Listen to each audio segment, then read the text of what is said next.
It's been 3 months of pain and agony. I just want to say thank you, Lord. Yes. Thank you. Justice, please. I just want justice.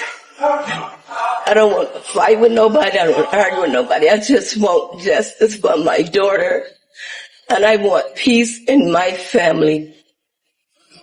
This has been such a hard 3 months. It's been painful. It's been we've been torn apart. One of the leaders of our family, she was the baby, but she was the leader. The holidays are not holidays. I'm just grateful to God. And I am happy on today's verdict. I thank you. And all I want is to be done, is justice to be done. I want justice so I can have a peace and mind. It won't bring her back, but it will be a little peace now. It feel like a big bundle just been lifted off my head and my heart. Carlos is doing great. He has always been doing great. He has a strong mother. He has a strong grandmother. He has strong aunties. He has strong uncles. He has a village. Carlos may be hurt for the rest of his life, but we make sure he see rainbows in his clouds. Yeah, amen. Okay? Nothing will ever change about that. There is nothing he needs that we cannot provide. He is perfectly well. He is happy. He is thriving. Yes. And even when he feels his lowest, we pull him out of it together like we do with each other. Catch the latest on this story at Fox 32 on Fox Local. It was supposed to be a normal morning in Chicago. For Romeca Meeks-Blackmon, the day began like many others, with responsibility, routine, and a focus on her child. She had just dropped her son off at school, a simple act that parents carry out every day without a second thought.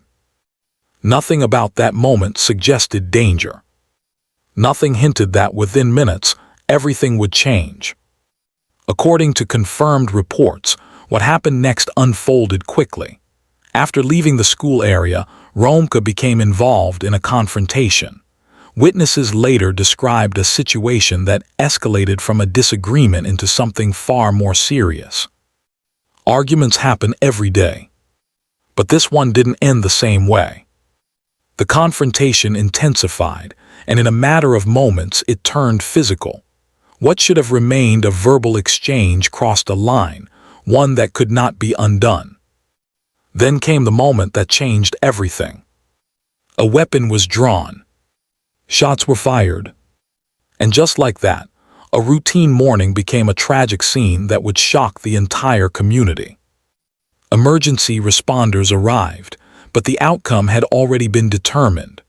Romeca Meeks-Blackmon, a mother who had just completed a simple act of care for her child, was gone. The news spread quickly. What made it even more devastating was the timing. The fact that it happened in broad daylight, in a place associated with safety, and immediately after a moment of normal life. For many, one question stood out. How did something so ordinary turn into something so final? Backhand index pointing right. Stay with the story as we break down what led to that confrontation. Don't forget to like, share, and subscribe. In the hours following the shooting in Chicago, investigators began focusing on one critical question. What led to that moment? Because what happened to Romeca Meeks-Blackmon wasn't random. According to reports, the situation began as a confrontation between Romeca and another woman, later identified as Quadajah Holly Johnson. Witnesses described an argument that quickly escalated, though the exact cause of the dispute wasn't immediately clear. What is clear is how fast things changed. One moment, it was a disagreement. The next, it was something far more dangerous. Investigators noted that the confrontation didn't remain verbal. Tensions rose, emotions intensified, and the situation became physical. These kinds of escalations often happen in seconds, but the consequences can last forever.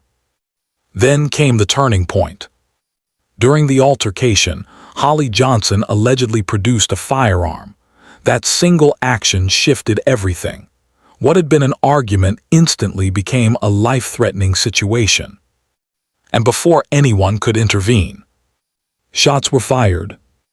Witnesses were left stunned. The suddenness of it all made it difficult to process. A public space, a morning routine, and then violence, unfolding without warning. For investigators, this chapter of the case was crucial. Understanding the nature of the confrontation, the relationship between those involved, and what triggered such a rapid escalation became the focus. Because answers matter. Not just for the case, but for everyone trying to understand how something like this happens in the first place. And as more details began to surface, the story became even more complex.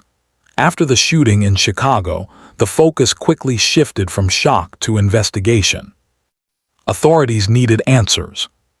For Romeca Meeks-Blackmon, the tragedy had already occurred, but for investigators, the work was just beginning. Every detail from that morning became critical: witness statements, surveillance footage, and the sequence of events leading up to the confrontation. The scene itself told part of the story, but not all of it. Detectives began interviewing those who were present. Witnesses described the argument, the escalation, and the moment everything changed. While accounts varied in small details, one thing remained consistent. The situation escalated rapidly.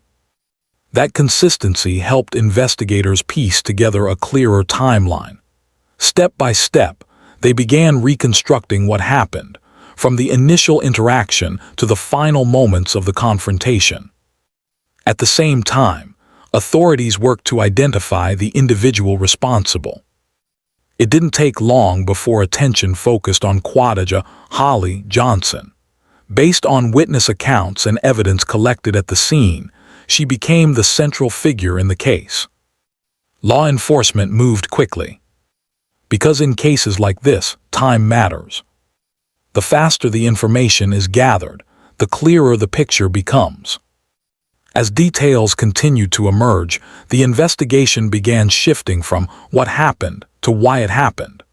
Understanding the motive, the relationship between those involved, and what led to such a sudden escalation became key. But even as progress was made, one reality remained difficult to process. A single moment had changed everything. And now, the search for answers had only just begun. As the case progressed in Chicago, what began as a shocking incident moved into the legal system. For Romeca Meeks-Blackmon, justice now depended on what could be proven in court. Authorities had already identified Quadajah Holly Johnson as the primary suspect. Based on the investigation, witness accounts, evidence, and the reconstructed timeline, she was formally charged with first-degree murder. That moment marked a major shift. The focus moved from investigation to accountability. In court, every detail mattered. Prosecutors worked to present a clear narrative: what led to the confrontation, how it escalated, and what happened in those final moments. Their goal was to show that the actions taken that morning were not just tragic, but criminal. The defense, on the other hand, prepared to challenge that narrative. In cases like this, different perspectives are brought forward: questions about intent, circumstances, and the events leading up to the incident. Because in court, it's not just about what happened. It's about how it's interpreted. For the family of Romeca, the legal process carried a different weight. It wasn't just about arguments or evidence. It was about loss, about seeking some form of closure after a moment that could never be reversed. And for the public, the case continued to raise questions. How did a morning routine turn into a courtroom battle? Could anything have prevented it? And what would justice ultimately look like? As the proceedings moved forward, one thing became clear. The story wasn't over yet, By the time the case in Chicago reached its later stages, the focus had shifted beyond the courtroom. Because while legal proceedings determine outcomes, they don't erase impact. For the family of Romeca Meeks-Blackmon, the loss remained the center of everything. What started as a normal morning ended in a way no one could have imagined, and that reality doesn't change with time. A mother dropping her child off at school. A routine moment. A place meant to feel safe. All of it transformed in seconds. The case also left a wider mark on the community. Incidents like this force people to reflect, not just on what happened, but on how quickly situations can escalate and how fragile everyday moments really are. For many, the story became a reminder. Not every conflict stays small. Not every moment can be undone. And sometimes the consequences are permanent. As for Quadajah Holly Johnson, the legal process continues to determine accountability. The outcome of that process will define the official conclusion of the case, but it won't change what has already happened. Because some stories don't end with a verdict. They continue in the lives of those affected. What remains is not just the details of the case, but the lessons, the questions, and the memory of a life that ended far too soon. And perhaps that's the most important part of all. Understanding how something so ordinary became something so tragic. Backhand index pointing right if this story impacted you. Don't forget to like, share, and subscribe for more real in-depth stories.